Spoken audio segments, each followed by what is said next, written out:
ഇന്ന് ശ്രീ മഹാദേവി ഭാഗവതത്തിലെ മറ്റൊരു കഥയാണ് പറയുന്നത്. എന്താ കഥ? ശതാക്ഷി മഹാത്മ്യവും ദുർഗമ നിധനവും. എന്താ ജനമേജയ മഹാരാജ് വ്യാസമഹർഷിയോട് ചോദിക്കുകയാണ്, എന്ത് പണ്ട് ബ്രഹ്മാവിൻ്റെ മുഖത്തു നിന്നുമാണ് വേദങ്ങൾ ഉണ്ടായിട്ടുള്ളതെന്ന് കേട്ടത്. പിന്നെ വേദരൂപിണി എന്ന് ദേവിയെ വിളിക്കാൻ എന്താണ് കാരണം എന്ന് ചോദിക്കുകയാണ്. ഇപ്പം വ്യാസമഹർഷി പറഞ്ഞു കൊടുക്കുന്ന കഥയാണെന്ത്? ശതാക്ഷി മഹാത്മ്യവും ദുർഗമ നിധനവും. പണ്ട് അധർമ്മിയും അക്രമിയും അമിത പരാക്രമിയുമായ ദുർഗമൻ എന്നൊരു ഘോരാസുരൻ ഉണ്ടായിരുന്നു. എന്താണ് കഥ? വിഷ്ണു നരസിംഹമൂർത്തിയായി അവതരിച്ച് നിധനം ചെയ്ത ഹിരണ്യകശിപുവിൻ്റെ വംശപരമ്പരയിൽപ്പെട്ട രുരു എന്ന ധാനവേന്ദ്രൻ്റെ മകനായിരുന്നു ആര്? ദുർഗമൻ. പിന്നെന്താ, അവൻ എന്താണ് തൻ്റെ വീരവിശ്രുതന്മാരും അമിതഭുജ ബല പരാക്രമശാലികളുമായിരുന്ന പൂർവികന്മാരെ പിന്നെന്താ ദേവകളുടെ ഏഷണി കേട്ട് അവരുടെ പക്ഷം ചേർന്നിട്ട് വിഷ്ണു എന്നൊരു വിദ്വേഷി പല വേഷണിഞ്ഞ് വഞ്ചനാത്മകമായി വധിച്ചതിന് തക്കതായ പ്രതികാരം ചെയ്യണമെന്ന് ആര് നിശ്ചയിച്ചു? ദുർഗമൻ നിശ്ചയിച്ചു. വംശാഭിമാനം നിലനിർത്താൻ അത് ചെയ്തേ കഴിയൂ. പിന്നെന്താ, അതിന് കഴിവില്ലെങ്കിൽ ഈ അസുരവംശത്തിൽ ഞാൻ ജനിച്ചത് കൊണ്ട് എന്ത് പ്രയോജനം എന്ന് വിചാരിക്കുന്ന. അപ്പം എന്താ, യുദ്ധം ചെയ്തിട്ട് ദേവന്മാരെ ജയിക്കാമെന്ന് വെച്ചാൽ എന്താ, ആ അവസരത്തിൽ വിഷ്ണു എന്താക്കും? എന്തെങ്കിലും ഇടാകൂടം ഉണ്ടാക്കിയിട്ട് സമരം പരാജയപ്പെടുത്തും. അപ്പം യുദ്ധം കൂടാതെ അസുരന്മാരെ തോൽപ്പിച്ചിട്ട് അവരെ വംശവിച്ഛേദം വരുത്തണം. അതിനുള്ള മാർഗം ഇപ്പം എന്താണെന്ന് ആലോചിക്കുകയാണ്. ഇപ്പം എന്താ, കുറേ ആലോചിച്ചപ്പോൾ ദുർഗമൻ ഒരു ഉപായം കണ്ടെത്തു. എന്താ ഉപായം? ദേവന്മാർക്ക് ആശ്രയമായിരിക്കുന്ന ആഗമങ്ങളെ അപഹരിക്കുക. എന്താണ് അങ്ങനെ പറഞ്ഞാൽ? വേദമില്ലെങ്കിൽ യാഗാദി കർമ്മങ്ങളൊന്നും നടക്കൂല. ഇപ്പം യാഗങ്ങൾ നടക്കുന്നില്ലെങ്കിൽ എന്താണ്, ദേവന്മാരെല്ലാം പട്ടിണിയാകും. എന്താ, യാഗങ്ങളിൽ നിന്ന് ലഭിക്കുന്ന ഹവിസാണ് ആരുടെ ഭക്ഷണം? ദേവന്മാരുടെ ഭക്ഷണം. അപ്പം എന്താ, അങ്ങനെ ദേവന്മാർക്ക് ഹവിർഭാവം ഒന്നും കിട്ടിയിട്ടില്ലെങ്കിൽ അവർ ഓജസ്സൊക്കെ നശിച്ചിട്ട് സർവശക്തിയും നശിച്ചിട്ട് അവരെവിടെയെങ്കിലും പോയിട്ട് ഒളിച്ചോളും. അപ്പം വേദമില്ലെങ്കിൽ വേദജ്ഞനായ വിഷ്ണുവും വിഷമിക്കൂലേ? അപ്പം ഇതൊക്കെ കണക്ക് കൂട്ടിയിട്ടാണ് ആര് ഇരിക്കുന്നത്? ദുർഗമൻ ഇരിക്കുന്നത്. അപ്പം ദുർഗമൻ വിചാരിക്കും, ഇതിനു വേണ്ടി ഇപ്പം ആരെങ്കിലും ഒന്ന് തപസ് ചെയ്യണ്ടേ? തപസ് ചെയ്ത് വരം മേടിച്ചാൽ അല്ലേ എന്ത് ഇതൊക്കെ ചെയ്യാൻ കഴിയുള്ളൂ. അപ്പം ആരെയാ തപസ് ചെയ്യേണ്ടത്? അപ്പോൾ വിചാരിക്കും, മഹാദേവനെ തപസ് ചെയ്യണോ ബ്രഹ്മാവിനെ തപസ് ചെയ്യണോ എന്ന് വിചാരിക്കും. അപ്പം എന്താ, കുറേ ആലോചിച്ചിട്ട് വിചാരിക്കുന്നത് ബ്രഹ്മദേവൻ തന്നെയാണ് ഭേദം. എന്താ, വിഷ്ണുവിനെ പോലെ പക്ഷപ്രതിപക്ഷം ഇല്ലാത്ത ആളാണ്. അത് ആരായാലും, ദേവനായാലും അസുരനായാലും ആരായാലും ചോദിക്കുന്ന വരം ബ്രഹ്മാവ് അപ്പം തന്നെ കൊടുക്കും. എന്താ, വരം കൊടുത്തതിൻ്റെ ഭവിഷ്യത്തൊന്നും ബ്രഹ്മാവ് ചിന്തിക്കാറില്ല. അത്ര ശുദ്ധഗതിക്കാരനാണ് എന്ത് ബ്രഹ്മാവ് എന്ന് വിചാരിക്കും. അപ്പം എന്താ ദുർഗമൻ വിചാരിക്കുന്നത്? എന്നാ പിന്നെ ബ്രഹ്മാവിനെ തന്നെ തപസ് ചെയ്തിട്ട് കാര്യം എന്ന് വിചാരിക്കും. അങ്ങനെ ദുർഗമൻ എന്താക്കും? ദുർഗമൻ ഹിമവത് പർവ്വത വനാന്തരത്തിൽ പോയിട്ട് അവിടെ വെച്ചിട്ട് എന്താണ് ഭക്ഷണങ്ങൾ യാതൊന്നും കഴിക്കാതെ പിന്നെ ഉറങ്ങാതെയും ഭക്ഷണം എല്ലാ അന്നപാനാദികളും എന്താണ് ശയനനിദ്രാദികളും വെടിഞ്ഞിട്ട് വളരെ കാലം ഒറ്റ കാലിൽ നിന്നിട്ട് ഈ ദുർഗമൻ തപസ് ചെയ്യും. അപ്പം അങ്ങനെ കുറേ കാലം തപസ് ചെയ്തപ്പോൾ ബ്രഹ്മാവിന് ഭയങ്കര ഇഷ്ടാവും അല്ലേ? ഭയങ്കര സന്തുഷ്ടിയോടെ ബ്രഹ്മാവ് എന്താക്കും? ഈ ദുർഗമൻ്റെ മുൻപിൽ പ്രത്യക്ഷനാവും. എന്നിട്ട് ചോദിക്കെന്ത്? നിന്റെ തപസ്സിൽ ഞാൻ സന്തുഷ്ടനായിരിക്കും, നിനക്ക് എന്ത് വരമാണ് വേണ്ടത് എന്ന് പറയൂ എന്ന് പറയും. അപ്പം ദുർഗമൻ എന്ത് പറയും? കരുണാവാരിതേ, എനിക്ക് പ്രത്യേകമായിട്ടുള്ള വരമൊന്നും വേണ്ട. അടിയന് വേണ്ടത് എന്താ? വേദങ്ങൾ 4 എന്ന് പറയും. അതിനും പുറമെ ഒന്നുകൂടി പറയുന്നത് ദേവന്മാരും മഹർഷികളും മഹാബ്രാഹ്മണരും ജപിക്കുന്ന സർവമന്ത്രങ്ങളുടെയും അധികാരങ്ങളും അടിയന് ലഭിക്കണമെന്ന് പറയും. അപ്പം എന്താ, ദേവന്മാരെ ഉന്മൂലനാശം ചെയ്യാനുള്ള ബലവും അടിയന് സിദ്ധിക്കണം എന്ന് പറയും. അപ്പോൾ ബ്രഹ്മാവ് എന്താക്കും? വരം ചോദിച്ചതല്ലേ, അങ്ങനെ സംഭവിക്കട്ടെ എന്ന് വരദാനം ചെയ്തിട്ട് ബ്രഹ്മാവ് മറയും. അപ്പം ആശിച്ച വരങ്ങളൊക്കെ ലഭിച്ചപ്പം ദുർഗമൻ എന്താക്കി, ഭയങ്കര സന്തോഷം വന്ന്. അതോടൊപ്പം ദുരഹങ്കാരവും കൂടി. അങ്ങനെ സർവ്വവേദങ്ങളും മന്ത്രങ്ങളും തന്നിലടക്കിയിട്ട് അയാൾ എന്താണ്, അവൻ ലോകത്തെ ജയിച്ചിട്ട് അങ്ങനെ വാഴാൻ തുടങ്ങും.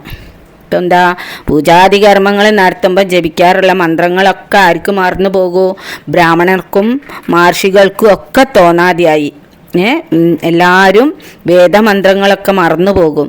യാഗഹോത്രികൾക്ക് എന്താ, വേദോക്ത മൂലമന്ത്രങ്ങൾ ഓർമ്മിക്കാൻ പോലും കഴിവില്ലാതാവും. ഗായത്രി മന്ത്രജപവും ഒക്കെ എല്ലാം മുടങ്ങും. അപ്പം എന്താ, പുണ്യകർമ്മങ്ങളും യജ്ഞങ്ങളും ഒന്നും ഭൂമിയിൽ ഇല്ലാതെയാവും. അപ്പം യാഗം ഇല്ലാതെയായതോടെ ആർക്ക് ഹവിർഭാഗം കിട്ടാതെയാവും ദേവന്മാർക്ക്. അപ്പം എല്ലാവരും പട്ടിണിയിലാവും ദേവന്മാരൊക്കെ. അപ്പം അങ്ങനെ ഇതിനുള്ള കാരണം ഇപ്പം എന്താണെന്ന് എല്ലാവരും ദേവർഷികളും ബ്രഹ്മർഷികളും ഇന്ദ്രാദി ദേവന്മാരും ഒക്കെ കൂടി ആലോചിച്ചു കൊണ്ടിരിക്കും. അപ്പം അതൊക്കെ നോക്കിയിട്ട് ദുർഗമൻ എന്ത് ചെയ്യും, വലിയൊരു അസുരപ്പടയോടുകൂടി ദേവലോകത്തെത്തിയിട്ട് ദേവന്മാരെ യുദ്ധം ചെയ്ത് തോൽപ്പിച്ചിട്ട് അവരെ ദേവലോകത്ത് നിന്നും ആട്ടിപ്പായിക്കും. അങ്ങനെ അവരൊക്കെ എവിടെ,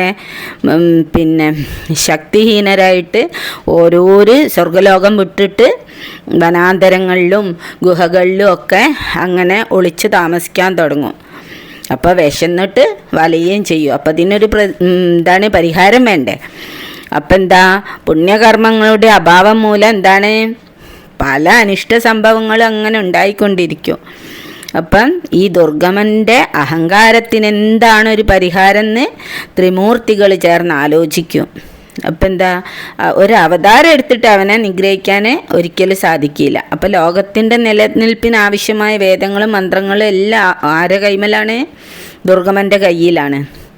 അങ്ങനെയുള്ളവൻ എന്താ, അതിമാനുഷ്യനും അജയ്യ ശക്തിമാനും ആയിരിക്കും അല്ലേ. വേദങ്ങളും പുണ്യമന്ത്രങ്ങളും അവനിൽ അടങ്ങിയിരിക്കുന്നതിനാൽ യാതൊരു മനുഷ്യശക്തിക്കും ദേവശക്തിക്കും അസുരശക്തിക്കും അവനെ സംഹരിക്കാനും സാധ്യമല്ല. അപ്രകാരം ഇങ്ങനെ മഹാദേവനും വിഷ്ണു ഭഗവാനും കൂടി ആലോചിക്കുമ്പം മഹാദേവൻ എന്തു പറയും, നമ്മളിൽ തന്നെ ഭിന്നമായ നിലയിൽ വർത്തിക്കുന്നവളും എങ്ങും നിറഞ്ഞിരിക്കുന്നവളുമായ പരാശക്തിക്ക് മാത്രമേ ഈ ഘോര ആപത്തിൽ നിന്നും നമ്മളെ രക്ഷിക്കാൻ സാധിക്കൂ എന്ന് പറയും. അങ്ങനെ കൂടിയാലോചനയ്ക്ക് ശേഷം ബ്രഹ്മദേവൻ എന്താക്കും, ദേവന്മാരെയും ഇന്ദ്രനെയും ഒക്കെ വിളിച്ചിട്ട് പരാശക്തിയായ ദേവിയെ ശരണം പ്രാപിക്കാനായിട്ട് ഉപദേശിക്കുന്ന. അങ്ങനെ എല്ലാവരും കൂടി ഗംഗാനദിക്കരയിൽ ഒത്തുകൂടിയിട്ട് അമ്മയുടെ അപദാന വിശേഷങ്ങളെ വർണ്ണിച്ചു കൊണ്ടിട്ട് അവർ ഒരുപാട് പ്രാർത്ഥിക്കും. ഇപ്പം അവരെ കൂട്ടത്തോടെ വേദനയോടെയുള്ള പ്രാർത്ഥന കേട്ടിട്ട് എന്താണ്, കരുണാശാലിനിയായ ഭഗവതി ലോകമാതാവ് എന്താണ്, അനേകം അക്ഷികളോടുകൂടി ശതാക്ഷിയായിട്ട് അവരുടെ മുൻപിൽ എന്താണ് പ്രത്യക്ഷപ്പെടുന്നതാണ്. അപ്പം ദേവി ശതനേത്രങ്ങളാലും ശതമഘാദികളെ കടാക്ഷിച്ച് കൊണ്ടിട്ട് പറയുന്നത്, നിങ്ങളുടെ സങ്കടങ്ങൾക്ക് നിവാരണം ഉണ്ടാവട്ടെ എന്ന് പറഞ്ഞിട്ട് അനുഗ്രഹിക്കുന്ന. അപ്പം അങ്ങനെയാണ് അമ്മക്ക് ശതാക്ഷി എന്ന് പറഞ്ഞിട്ട് പേര് വന്നത്. അങ്ങനെ ദേവി പ്രത്യക്ഷപ്പെട്ട് തൻ്റെ ശത്രുക്കൾക്ക് വേണ്ട അനുഗ്രഹങ്ങളൊക്കെ നൽകി എന്ന് പറഞ്ഞപ്പോൾ എന്താണ്, ദുർഗമനൊട്ടാകെ കോപിഷ്ഠനാകും. അപ്പം എന്താ, ദൈത്യാസുരദാനവന്മാരടങ്ങിയ ഒരു വലിയ പടയോടുകൂടി ഇയാൾ എന്ത് ചെയ്യും, 3 ലോകങ്ങളും അങ്ങനെ തകർത്ത് ഭസ്മാക്കാന്നുള്ള ഭാവത്തോടെ എന്താണ് തൽക്ഷണം തന്നെ എന്താണ് ദേവിയുടെ മുൻപിൽ പ്രത്യക്ഷനാവുന്നതാണ്. ദേവിയുടെ മുൻപിൽ വരും. എന്നിട്ട് എന്ത് പറയും, ഹേ ധൂർത്തനാരി, എന്താണ് ദേവിയെ വിളിക്കുകയാണ്, ഹേ ധൂർത്തനാരി, വേദമന്ത്രാദികൾ എൻ്റെ അധീനത്തിൽ സ്ഥിതി ചെയ്യുമ്പോൾ ഏത് വേദവിധി അനുസരിച്ച് നിനക്ക് അനുഗ്രഹിക്കാനുള്ള അധികാരം ലഭിച്ച് നമ്മനോടാണ് ചോദിക്കുന്നത്. നിൻ്റെ ധിക്കാരത്തിൻ്റെ ഫല ഇപ്പം തന്നെ നിന്നെ ഞാൻ അറിയിക്കും. പിന്നെന്താ, നീ ഒരു സ്ത്രീ ആയതുകൊണ്ട് സ്ത്രീവധം ഞാൻ ചെയ്യൂല എന്ന് പറയും. വേണമെങ്കിൽ നിനക്ക് സമ്മതമാണെങ്കിൽ നീ എന്നെ പാണിഗ്രാണം ചെയ്തോളൂ എന്ന് പറയും. എന്നിട്ട് ഞാൻ സ്വർഗത്തിലെ റാണിയായിട്ട് നിന്നെ വാഴിക്കാന്ന് പറയും. അപ്പം അമ്മ എന്ത് പറയും, ജഗദംബിക പറയും, എന്ത് എടാ മൂഢാത്മാവേ, നീ യുദ്ധത്തിന് വന്നവനല്ലേ, അതൊക്കെ കഴിയട്ടെ, എന്നിട്ട് നമുക്ക് കല്യാണക്കാരി അങ്ങനെ ആലോചിക്കാമെന്ന് പറയും. അപ്പം നീ എന്താണ് നീയല്ലേ മൂഢാന്ന് ചോദിക്കുന്നേ ദുർഗമേ. വേദോക്തമായി നിനക്കുള്ള ശക്തി മുഴുവനും ഞാൻ അടക്കി എൻ്റെ ചവിട്ടടിയിൽ വെച്ചിരിക്കുക, അത് നീ അറിയുന്നുണ്ടോ എന്ന് ചോദിക്കുക. അങ്ങനെ അമ്മയും ദുർഗമനും തമ്മിൽ അതിരൂക്ഷമായ ഒരു യുദ്ധം അവിടെ നടക്കും. ദേവന്മാരും ബ്രഹ്മർഷികളും എല്ലാവരും ആ സങ്കരം കണ്ടിട്ട്, ആ യുദ്ധം കണ്ടിട്ട് പരിഭ്രാന്തരായി പോവും. നാരദൻ്റെ മഹതി എന്നുള്ള വീണ ശബ്ദിക്കില്ല. ദുർമന്ത്രങ്ങളുടെ ഫലമായിട്ട് സഹസ്രക്കണക്കിന് ദുർമാരണമൂർത്തികളെ ദുർഗമെ പടക്കളത്തിൽ സൃഷ്ടിക്കുന്നതാ. അപ്പം അമ്മ എന്ത് ചെയ്യും? ആ സമയം ദേവി എന്ത് ചെയ്യും? ഭദ്ര, ലക്ഷ്മി, കാളി, താരിണി, ഭൈരവി, മാതങ്കി, ജംബിനി, മോഹിനി, രുദ്രാണി, ഭവാനി, കാമാക്ഷി എന്നിങ്ങനെ പല ദേവീ രൂപം കൊണ്ട് ആ ഖലനുമായിട്ട്, ആ അസുരനായിട്ട് യുദ്ധം ചെയ്യുന്നതാ. ഇപ്പം ഹിമവൽ പാർശ്വത്തിൽ നിന്നും അസുര രക്തപ്പുഴകൾ പല വഴിക്കും അങ്ങനെ ഒഴുകും. ഈ ദുർഗമൻ്റെ ദാനവ കബന്ധങ്ങൾ മല പോലെ ഏറും. ദേവിയുടെ ദിവ്യായുധങ്ങളേറ്റ് പിന്നെയും അസുരന്മാർ ഇങ്ങനെ മരണപ്പെട്ടുകൊണ്ടിരിക്കും. അപ്പം ആ സമയം അത്ഭുതം എന്ന് പറയാൻ, അത്ഭുതം എന്ന് പറയട്ടെ, യാതൊരു വാക്കുകളും ഇല്ലാതെ ആ സമയം 64 കൈകളോടും അവ ഓരോന്നിൽ വിവിധ ഭീകരായുധങ്ങളോടും അഗ്നിപ്രോജ്വല രക്തരൂക്ഷ നേത്രങ്ങളോടും കപാലകുണ്ഡലങ്ങളോടും ഘോരദംഷങ്ങളോടും നീണ്ട നാവോടും കൂടി ആരാണ് പ്രത്യക്ഷപ്പെടുക? അലറി അട്ടഹസിച്ചുകൊണ്ട് മഹാകാളി അവിടെ പ്രത്യക്ഷപ്പെടും. അതോടുകൂടി യുദ്ധം അതിൻ്റെ മൂർധന്യ ദശയിലെത്തും. ഭദ്രകാളിൻ്റെ പ്രഹരമേറ്റിട്ട് അസുരപ്പട മുഴുവനും അന്ധകാരയം പ്രാപിക്കും. അങ്ങനെ 10 ദിവസം ആ യുദ്ധം നീണ്ടു നിൽക്കും. ദുർഗമൻ മാത്രം അവസാനം അവശേഷിക്കും. പിന്നെ കാളിയും ദുർഗമനും തമ്മിൽ നടന്ന ദ്വന്ദ്വയുദ്ധം പൂർവവൽ രൂക്ഷതരമായി തീരും. ഒടുവിൽ ദേവിയുടെ പഞ്ചബാണങ്ങളായ പഞ്ചാഗ്നി വിശിഖങ്ങളേറ്റ് അവൻ്റെ തല ഗളമറ്റ് തെറിക്കും. കൈകാലുകൾ ഛേദിക്കപ്പെടും. ജഡം പിളർന്ന് അങ്ങനെ ആ ദാനവേന്ദ്ര, ആ അസുരൻ ചത്ത് നിലത്ത് വീണ്. അതോടുകൂടി ദേവിക്ക് പേര് വന്ന്? ദുർഗ എന്നുള്ള നാമവും സിദ്ധിച്ച്. ദുർഗമനെ വധിച്ചത് കൊണ്ടാണ് അമ്മയ്ക്ക് ദുർഗ എന്നുള്ള നാമം സിദ്ധിക്കുന്നത്. അങ്ങനെ അവൻ്റെ ആത്മാവ് ഒരു പ്രഭയായിട്ട് മേൽപോട്ട് ഉയർന്നിട്ട് ദേവിയിൽ തന്നെ വിലയം പ്രാപിക്കുന്നതാ. മുജ്ജന്മത്തിൽ അവൻ വലിയ ദേവീഭക്തനായിരുന്നു. അതുകൊണ്ടാണ് ഈ ജന്മത്തിൽ ഇങ്ങനെ സൽഗതി ലഭിച്ചത്.